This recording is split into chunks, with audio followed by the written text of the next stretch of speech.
Brian Mercer parked his Lexus next to the two-story mansion he and Olivia had bought 5 years ago. The setting sun painted the brick facade in warm colors, but Brian's soul was cold. He lingered in the car, staring out the second-story windows. Olivia was probably in her studio, working on another project. Always immersed in her work, especially lately, as if deliberately avoiding talking about the future, about their future. Brian sighed and got out of the car. At 46, he had achieved everything he had dreamed of in his youth. A prestigious position in an investment company, a house in an elite suburb of Chicago, a wife he loved. Everything but one thing: children. He unlocked the front door and heard soft music coming from upstairs. Before rising, Brian poured himself a whiskey and took a few sips, gathering his thoughts. They would definitely talk tonight. He was running out of patience. When Brian opened the studio door, Olivia turned and smiled. Even after 27 years of marriage, his heart skipped a beat at the sight of her smile. Tall, slender, with wavy brown hair and expressive green eyes. She hadn't changed much since the day he'd first seen her at the university party. "You're early today," Olivia said, setting aside her sketch pad. "Is something wrong? We need to talk." Brian took a seat on the edge of the couch by the window. Olivia's smile faded. "About what?" "You know what, Liv? You turned 45. I'm 46. Time is running out." Olivia turned back to the window. "I thought we agreed to wait another year. I have an important project right now." "There's always an important project," Brian interrupted her. "There's always a reason to postpone. First your education, then your career, then buying a house, then a promotion. There's always something more important." "It's not fair." "It's not fair?" Brian set the glass down on the table with such force that the whiskey spilled out. "We started trying to conceive 3 months ago, and you still refused to go to the doctor together." Olivia folded her arms across her chest as if defending herself. "I told you I wanted to figure it out on my own first. Maybe I'm the problem, and I want to understand first. We've been married for 27 years, Liv. What's there to figure out on your own? This is our life together, our problem together." Olivia was silent, fiddling with the tassel of her robe. It had been a gift from Brian last Christmas, an ivory silk robe with embroidered initials. She always wore it when she was working on sketches. Brian remembered how they had met. He was a freshman in law school and she was studying design. Her vibrant personality had immediately caught his eye at that party. They talked all night and in the morning went to breakfast at a small cafe near campus. 6 months later, he proposed to her and they were married, despite the protests of her parents who thought they were too young. "I made an appointment with Dr. Kirshner next week," Brian said. "He's a specialist in reproductive medicine. I want us to go together." Olivia shuddered. "Kirshner? Yep, I'm already seeing another doctor." "Which one? You never said his name." "Her, actually. Dr. Chang." "Okay," Brian nodded. "Then let's go to her, together." Olivia stood up and walked to the window, turning her back to her husband. "I don't feel comfortable having you present for the examination. It's intimate. I don't insist on being there, but I want to talk to the doctor. I want to know what's going on." "Give me a little more time, Brian," Olivia asked without turning around. "Please," Brian sighed. How many times had he heard that request? Hundreds. Thousands. Their whole life together. "We don't have time anymore, Liv. Not you. Not me." He walked over to his wife and put his hands on her shoulders. She tensed up, and it didn't go unnoticed. "What's going on? Are you afraid of something or someone?" "No," Olivia answered too quickly. "It's just what? I'm just not sure I'm ready." Brian dropped his hands and stepped back. "After 27 years of marriage, after all the talk we've had about kids, after you said you wanted them as much as I did." Tears glistened in Olivia's eyes. "Yeah, I'm afraid I can't do this." "Can't what? Be a good mom? Is that what this is about?" "No, that's not it." She shook her head. I need time." "Time for what, Olivia?" Brian could feel the irritation building inside. "What do you need time for? You've been putting it off forever. First you wanted to graduate, then you wanted to build a career. Then you had to get a foothold in an agency. Then you had to become an art director. Every time there's a new reason. And now that we've finally started trying, you refuse to even discuss the problem." "I'm not refusing," Olivia said quietly. I'm just not ready to do this with you, not yet. The words hit Brian harder than he'd expected. They'd always done everything together, since the beginning of their relationship. What's changed, Liv? He asked. Why now, when it comes to the biggest decision of our lives, do you suddenly want to exclude me? I'm not excluding you. I need to figure this out on my own. First. Figure what out? Brian felt himself boiling over. What is there that you can't figure out with me? We've been married for almost 3 decades, for crying out loud. Olivia flinched at his raised tone. Please don't yell. I'm not yelling. Brian took a deep breath, trying to calm down. I'm sorry, I just don't understand. What's going on, Liv? What are you hiding from me? Nothing, she answered too quickly. Just give me time. I'm going to see Kirchner next week, Brian said firmly. With or without you. He left the room without waiting for an answer. Dr. Vince Kirchner was a tall, gray-haired man with deep wrinkles around his eyes that showed his age. His office was located in a state-of-the-art medical center in downtown Chicago. So, Mr. Mercer, the doctor said after they had exchanged greetings, what brings you to me? My wife and I are trying to conceive a child, Brian replied. Without success. How long have you been trying? About 3 months. But it's not just that long. My wife is 45, I'm 46. We realize there's not much time. Dr. Kirchner nodded. And your wife? Why didn't she come with you? Brian hesitated. She wants to handle this matter on her own, at least at first. Kirchner looked at him carefully, but said nothing. Look, Brian continued, I realize that 3 months isn't a long time. But considering our age and the fact that my wife has been acting strange, I'd like to know what to do. Strange? The doctor raised an eyebrow. She refuses to discuss the results of her examinations with me. Doesn't want me to attend appointments. I'm not even sure if she's actually seeing a doctor. Dr. Kirchner folded his hands in front of him. Mr. Mercer, I can do the exam for you, but as far as your wife is concerned, he paused. I can't comment on her actions or advise on her behavior without seeing her. I understand, Brian nodded. But if she was hiding something serious, something that is preventing us from having children, would that explain her behavior? Dr. Kirchner kept a neutral expression on his face. There are many reasons why couples have difficulty conceiving, and many reasons why people may not be willing to discuss these problems. Physician ethics don't allow me to speculate about a particular case. Brian felt disappointed. He had hoped to get some kind of lead. All right, he said. Do the examination for me, and if possible, I'd like to know if my wife is a patient of yours, Olivia Mercer. Mr. Mercer, the doctor's voice became sterner. You must understand that I cannot divulge information about my patients, not even to confirm or deny that they've come to me. Even if it's about a spouse? Even in that case, doctor-patient confidentiality is the foundation of doctor-patient trust. The conversation then turned to medical issues. Brian took the necessary tests and made another appointment to discuss the results. As he left Dr. Kirchner's office, he was left with the uneasy feeling that the doctor knew something but wasn't telling him. Or perhaps it was just professional restraint. Either way, Brian didn't get the answers he was looking for. When he returned home in the evening, he found Olivia cooking dinner. She stood at the stove, stirring the sauce. The kitchen was filled with the aroma of spices and herbs. How was your day? She asked without turning around. Fine, Brian said, sitting down at the bar. I saw Dr. Kirchner. The spoon fell out of Olivia's hands and hit the floor with a loud clatter. She quickly bent down to pick it up, but Brian could see the pale look on her face. Which doctor? She asked, trying to keep her voice steady. Kirchner. I told you I made an appointment with him. Oh yeah. Olivia turned back to the sink to wash a spoon. How was the appointment? Standard.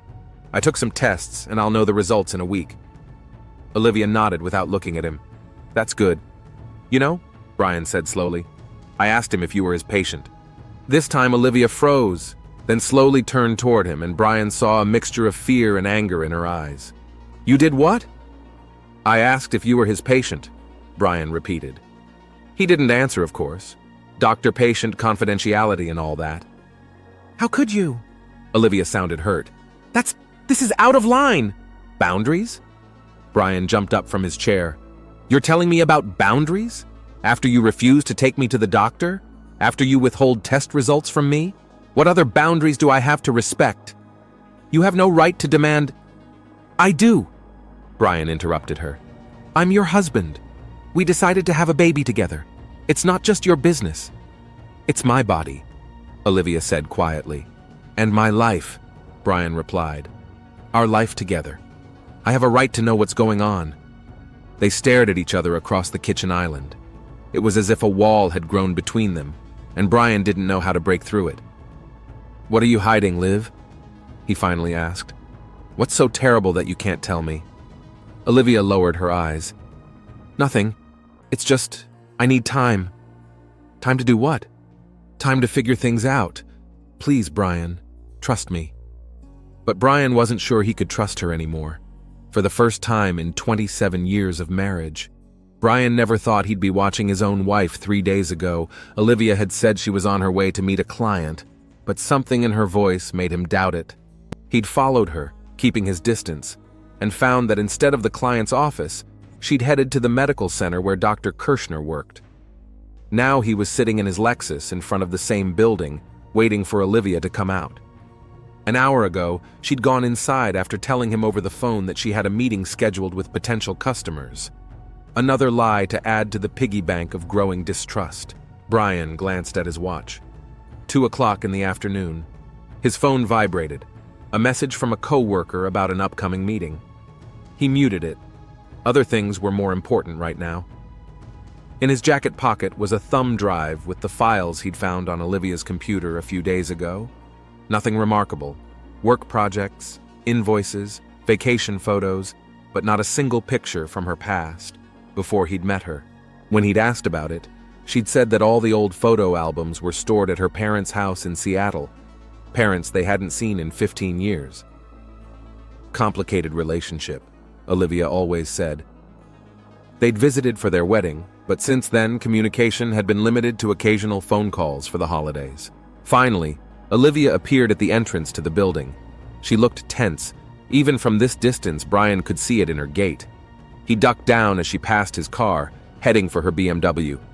Olivia drove off, but Brian didn't follow her.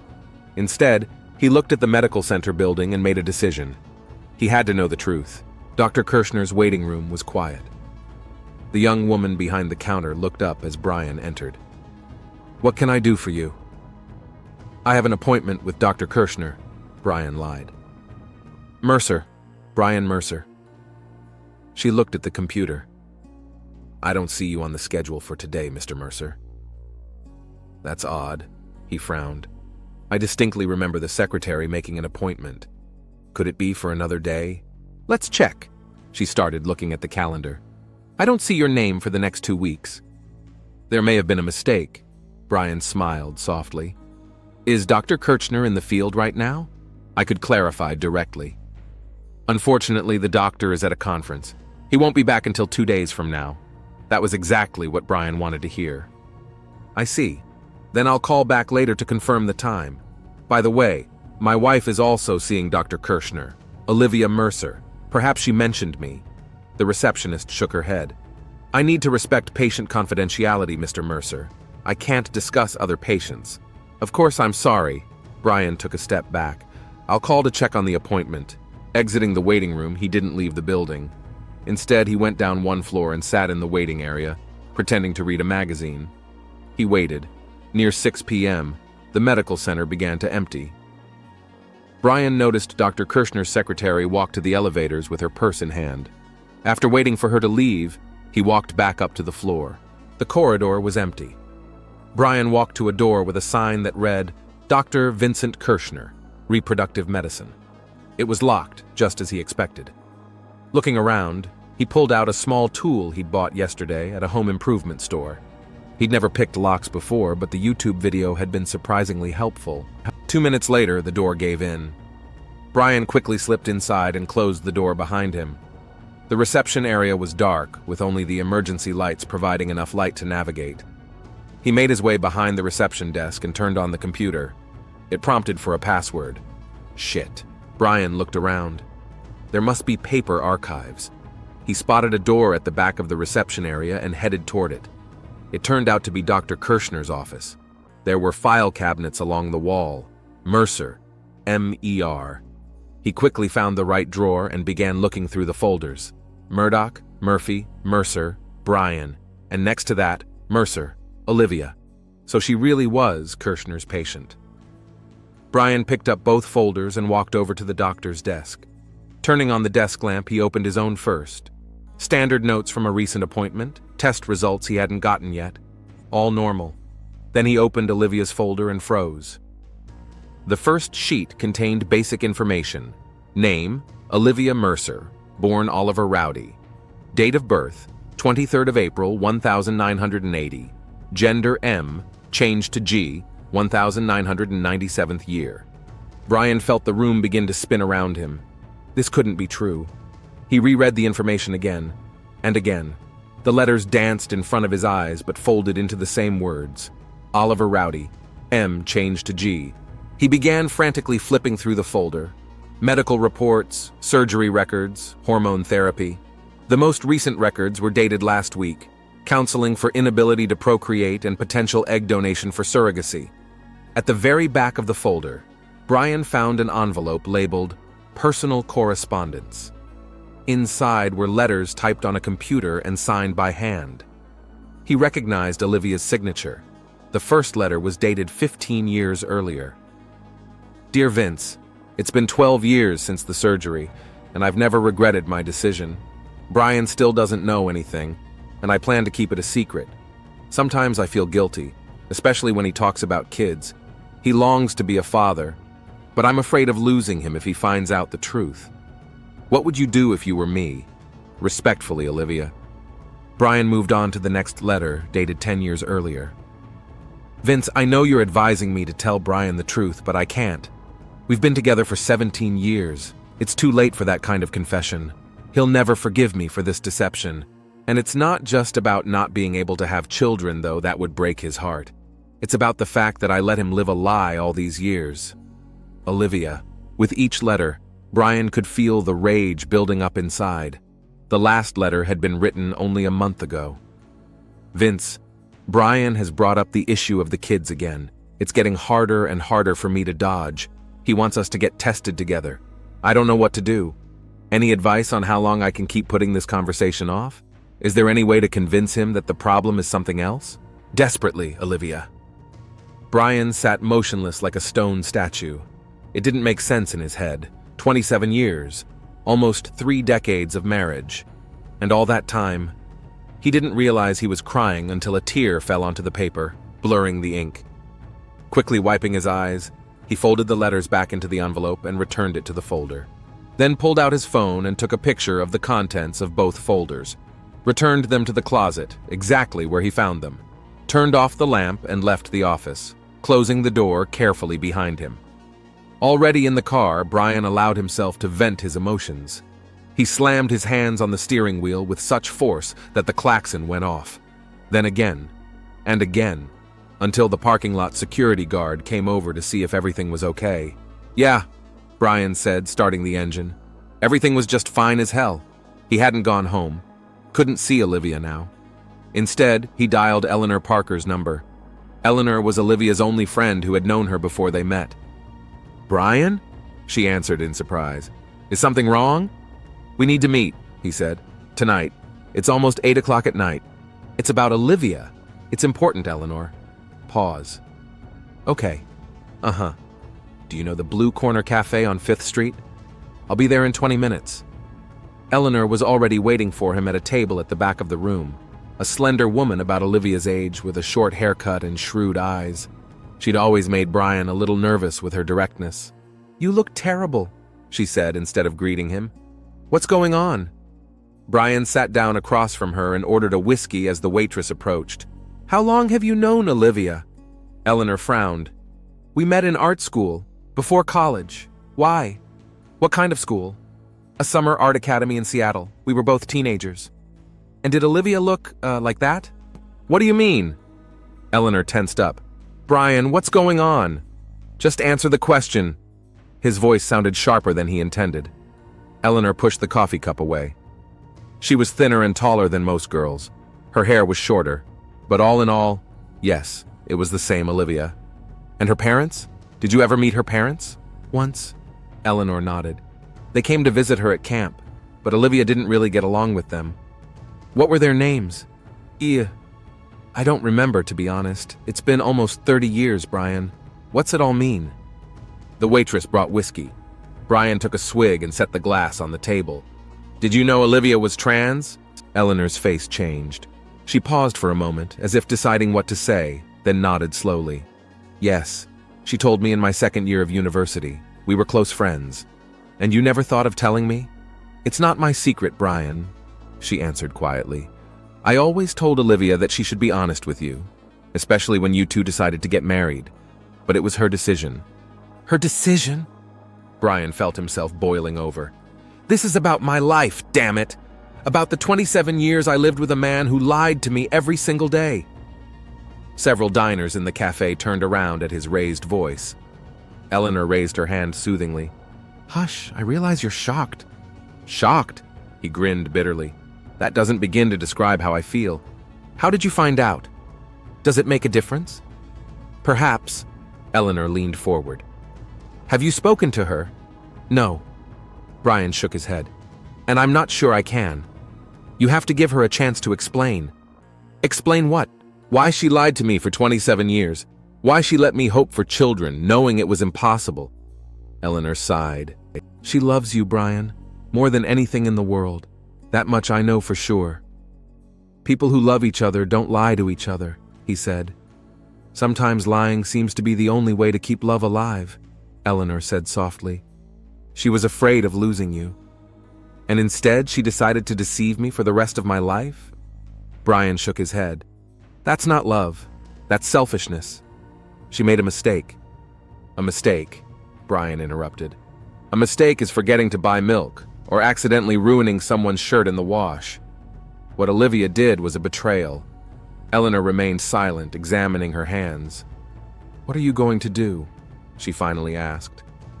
I don't know, Brian answered honestly.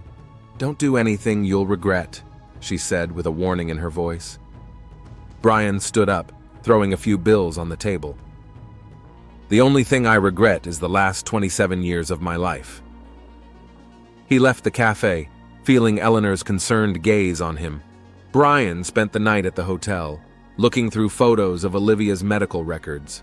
Every detail, every entry was like a new blow. The sex change operation had been performed a year before they'd met. She'd been 19 then. He was 18 when they met. The paperwork included a diagnosis: gender dysphoria. There were records of counseling sessions with psychologists, hormone therapy. Olivia began the transition process at 16 with parental consent. Parents who supposedly didn't accept her. Another lie. Brian remembered their first meeting. The party on campus, Olivia in her blue dress, her laughter.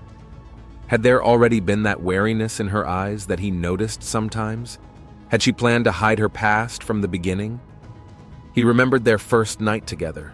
Olivia's awkwardness, which he'd written off as inexperience, her reluctance to undress completely, her habit of turning off the lights. Everything took on a new meaning. The wedding? Olivia's parents, visiting from Seattle?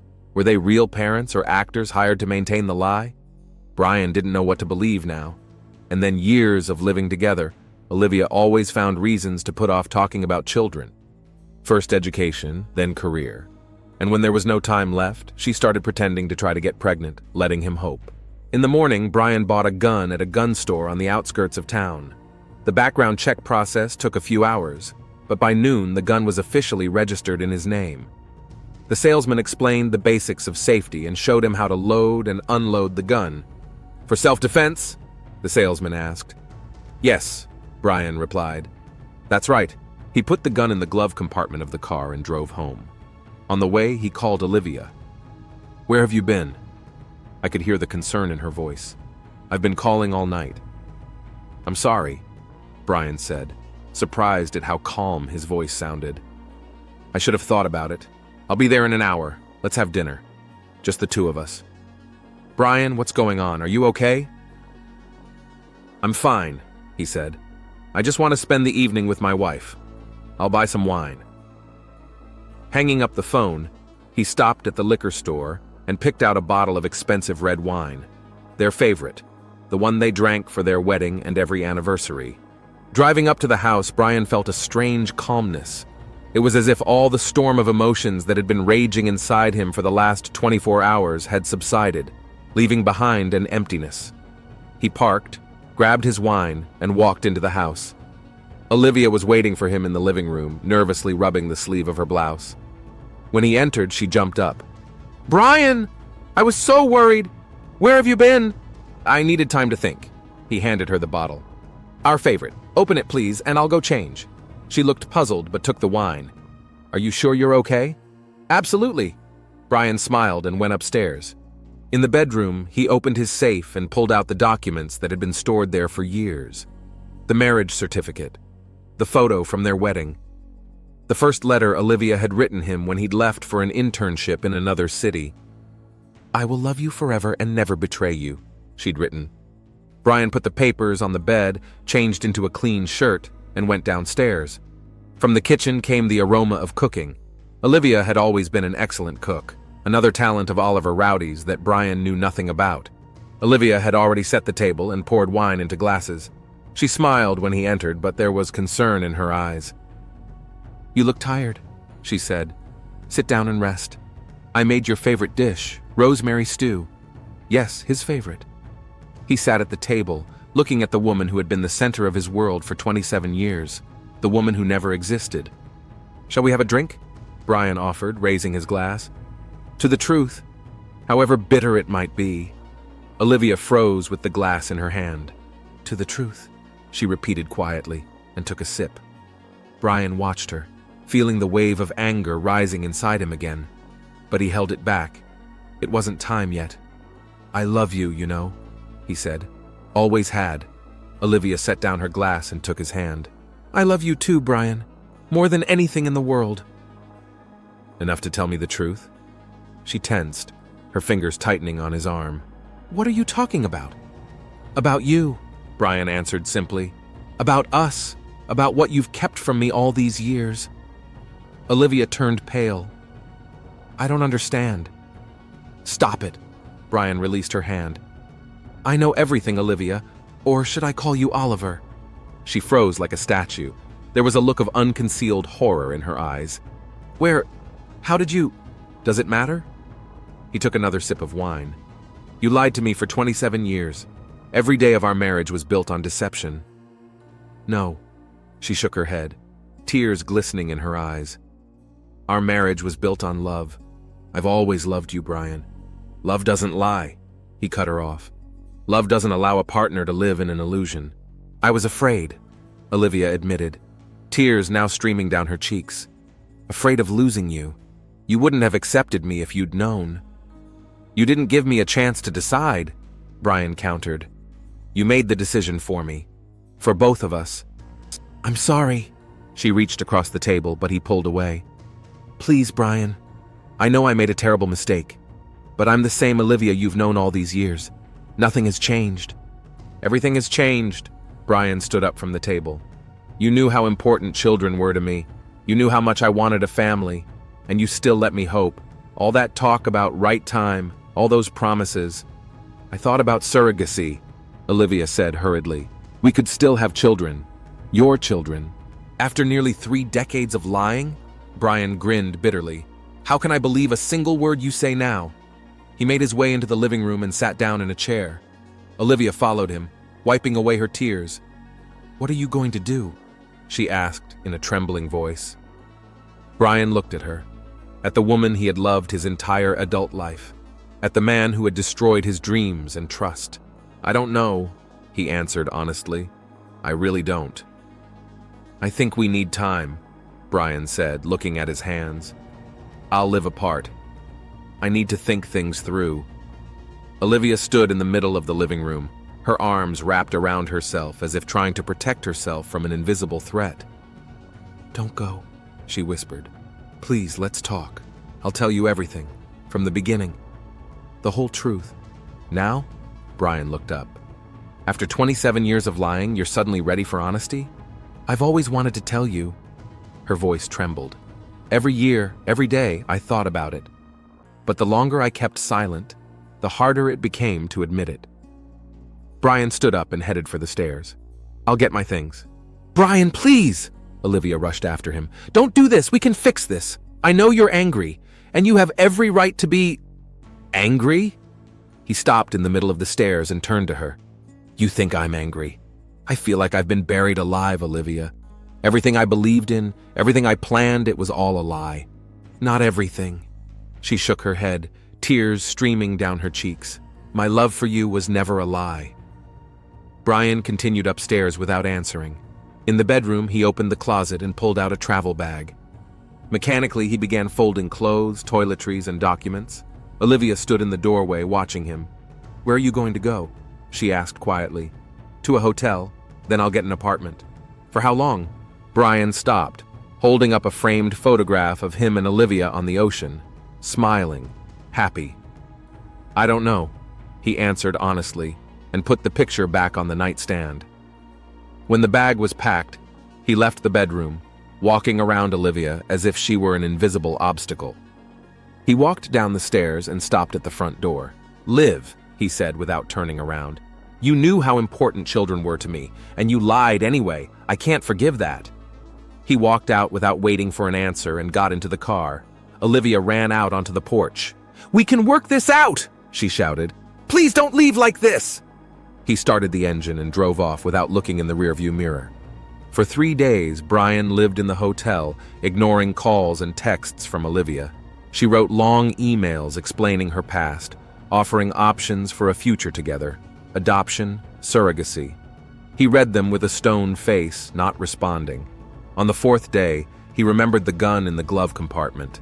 He got in his car and drove around town for a long time, thinking about the past and the future. How could it be that he, who'd always prided himself on his shrewdness, hadn't noticed the deception? How had Olivia managed to hide the truth for so many years? His memory had been quick to suggest moments that now took on new meaning. The lack of childhood photos. Olivia's reluctance to have him accompany her to the gynecologist, the strange reaction to some of the conversations he'd had about the past, little things he hadn't paid attention to were adding up to a whole picture of betrayal. Brian parked by the riverbank and stared at the water for a long time. The gun lay next to him on the passenger seat. He imagined how things could end here and now. One move and all the problems would be gone. But that would be too easy. Too cowardly. On the 5th day, he decided to return home. Not for a reconciliation, but for a final conversation. To set the record straight before he started divorce proceedings. He called Olivia and told her he'd be there tonight. Her voice shook with excitement and hope. I'll cook dinner, she said. Just like old times. Brian didn't object. He stopped by the flower store and bought a bouquet of white lilies, Olivia's favorite flowers. Then to the liquor store for a bottle of champagne.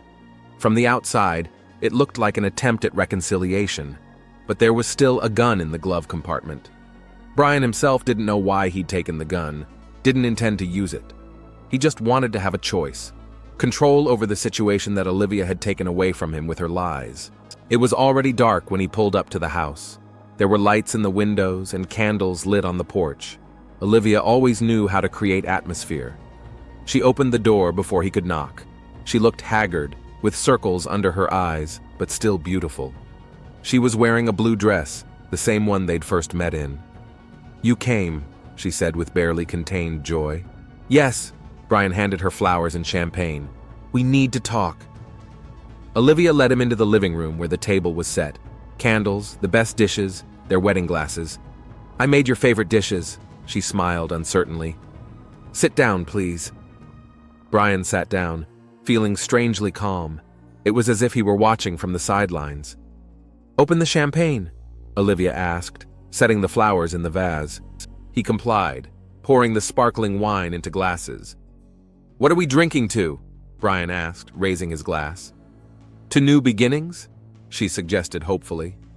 To new beginnings, he agreed, though he was far away from here in his mind. They drank. Olivia began to put food on the table. You've lost weight, she said. Haven't eaten properly these days? Not really. Brian cut off a piece of meat. It's a good steak.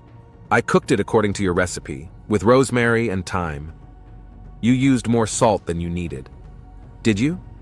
She tasted it. I think it's okay. You always cook like that, Brian said, looking across the table at her. A little too much salt. And you're surprised every time I mention it. I hadn't noticed. Olivia lowered her gaze. I'm sorry. They ate in silence. The sound of cutlery on porcelain seemed deafening in the silence. Remember when we went to Vermont 3 years ago?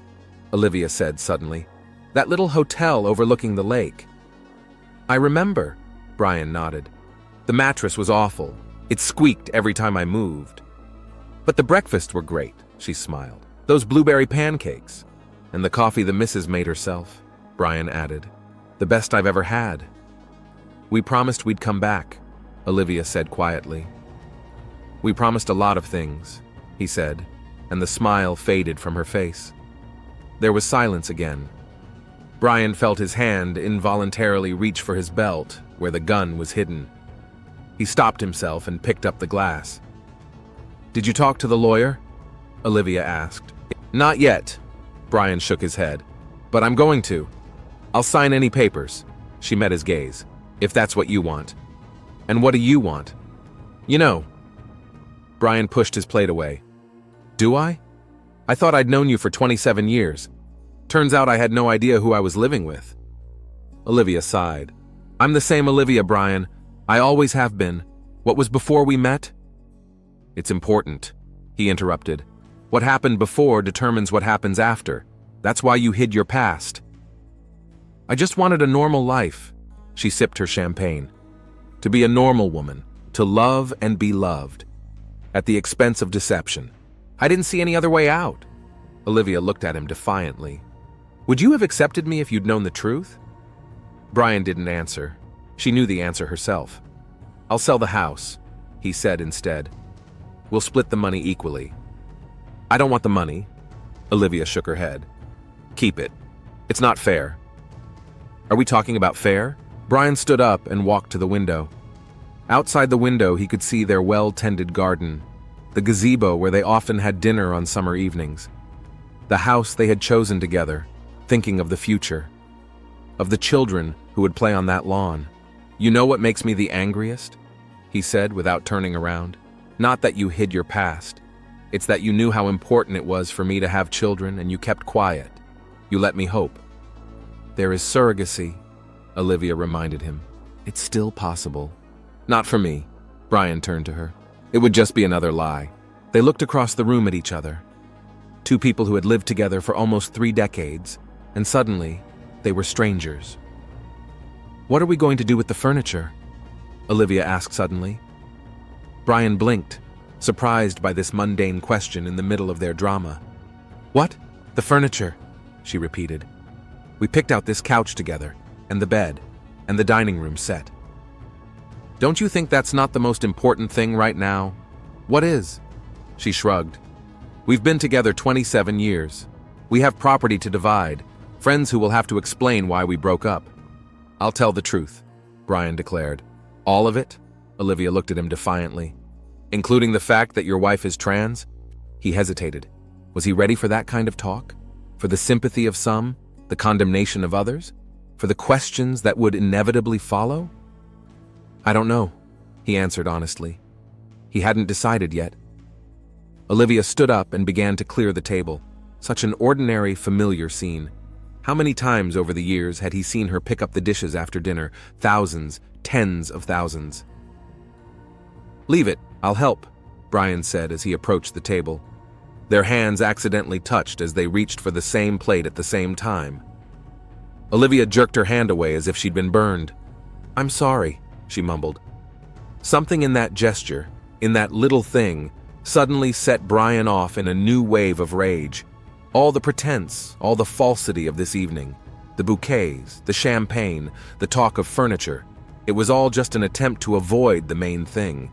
27 years of deception, 27 years of a stolen life. He pulled the gun from behind his belt, did it as calmly as if it were a phone or keys. Olivia's eyes went wide when she saw the weapon. "Brian, what are you doing?" Her voice shook. "I don't know," he answered honestly. "I bought it the other day, I don't know why." "Put it down." She backed away slowly. "Please." "Why are you scared?" Brian stared at the gun in his hand. "Do you think I might shoot you?" "I don't know." She was speaking his words now. "You're very angry." "Angry?" He grinned. "That doesn't begin to describe how I feel." "Brian, please." Olivia took another step back. "Let's talk without guns." "We've been talking for 2 hours." He looked up at her. "And all you're worried about is the furniture and what your friends will say. I've talked about other things too." "Love?" Brian interrupted. "That you're supposedly in love with me?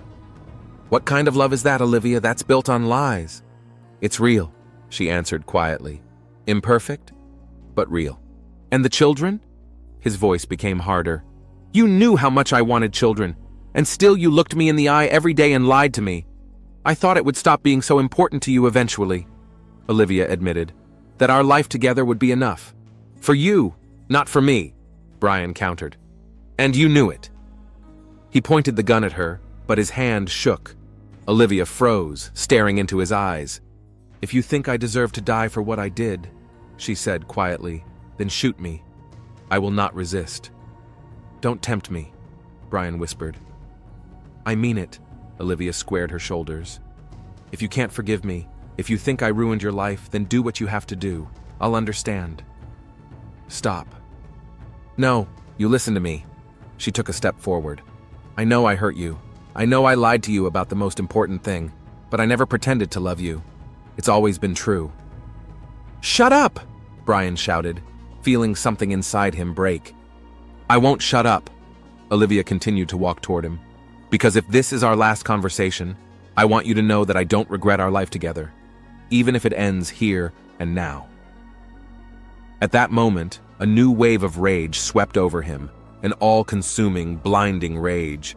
Everything swam before his eyes, and he heard the gunshot before he realized he'd pulled the trigger. Olivia jerked back, a red stain blooming on her blue dress. She looked at him in surprise, as if not realizing what had happened, then shifted her gaze to her chest. "Brian?" she whispered and collapsed to the floor.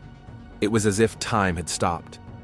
Brian stared at Olivia lying there, at the blood spreading beneath her, at the gun in his hand. The reality of what was happening didn't settle in his mind. "Olivia?" He rushed over to her, knelt down. "God, Olivia!" She looked up at him with a hazy stare, her breathing ragged. "I didn't mean to." Brian reached for the phone with trembling hands. "I didn't mean to shoot. Hang on, I'll call an ambulance." He dialed 911, reported what had happened, gave the address. Then he dropped the phone and pressed his hands against Olivia's wound, trying to stop the bleeding. "Don't close your eyes," he begged. "Look at me, Liv. Stay with me." But her eyes were already glazing over, her breathing growing fainter. She didn't say another word. When the police and paramedics arrived, she was no longer breathing. Brian sat next to her body, drenched in blood with a blank stare. He didn't resist when the police handcuffed him, didn't answer any questions. Only as they led him out of the house did he turn around one last time to look at Olivia, who was being covered with a sheet. In the holding cell, Brian realized for the first time the gravity of what he had done. He had killed a man, killed the woman he had loved for 27 years. When his lawyer came to see him, Brian refused to defend himself. "I'm guilty," he said. "I want to plead guilty." "Mr. Mercer, this is a serious charge," the lawyer objected. "We may be able to get leniency, given the circumstances and your mental state at the time of the crime." "I'm not crazy," Brian replied calmly. "I knew what I was doing." "You were under a great deal of emotional stress." "I killed her," Brian interrupted. "Consciously. I deserve to be punished."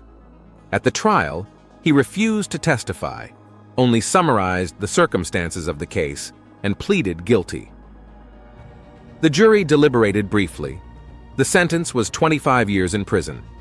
As the judge announced the verdict, Brian thought about the fact that when he was released, if he lived to see it, he would be 71 years old, too late to start a new life, too late to be a father.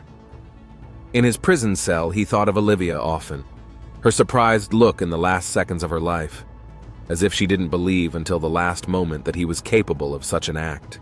Some nights, lying in the narrow prison bunk, he thought, if he could go back to that moment with a gun in his hand, would he have done anything differently?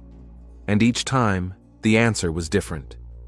In his cell, Brian kept only one thing from his past life: a photograph from their wedding. Olivia in a white dress, radiant with happiness.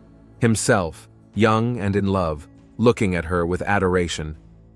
Sometimes it seemed to him that those two young people had never existed, that it was only an illusion he had made up for himself, and sometimes that they were the only real ones.